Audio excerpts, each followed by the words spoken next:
Read the signs, folks. Read the signs. Especially the one that says, watch out for kids. Well, it says children, but you know what I mean. And is currently out on bail. The Falcons released a statement saying, quote, after being made aware of allegations involving Barkevius Mingo and gathering information on the matter, the Atlanta Falcons have terminated his contract. The Money 78 South Bar and Grill in Hiram County. News Edge reporter Eric Perry has the stories from those who jumped in to stop the shooter. It was set to be a busy weekend here, according to the billboard at 278 South Bar and Grill, but now really the remainders of a horrifying event: shattered glass and the front entrance boarded up after a man drove his truck straight through.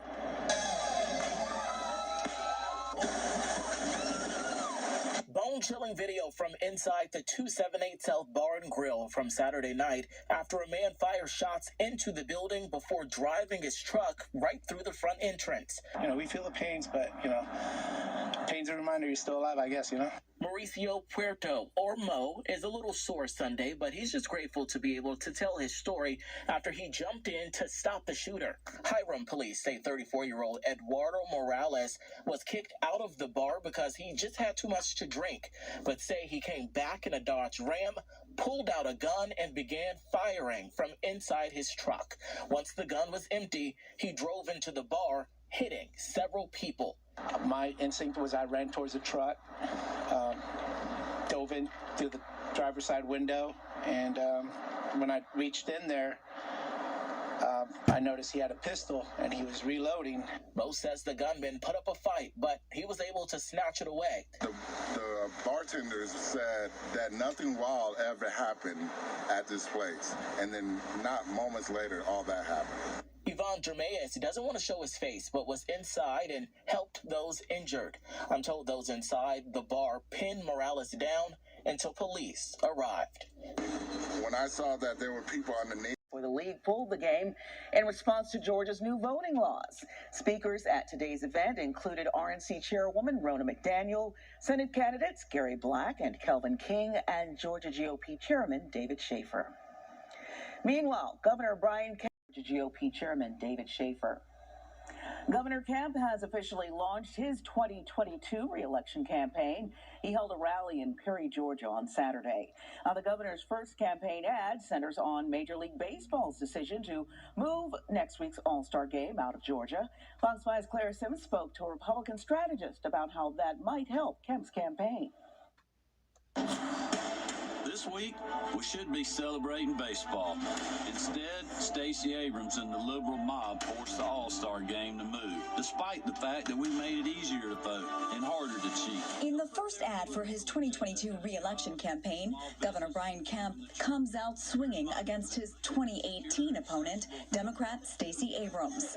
Kemp blames Abrams and what he labels as the liberal mob for Major League Baseball's decision to relocate the All-Star Game from Truist Park after he signed the state's Election Integrity Act into law this spring.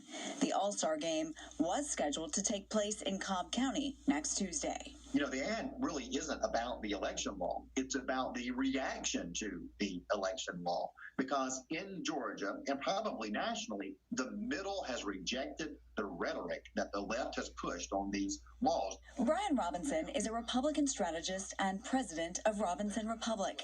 He says this issue has given Kemp a rare opportunity to reclaim some of the voters in the middle after Republicans lost them during the 2020 election cycle.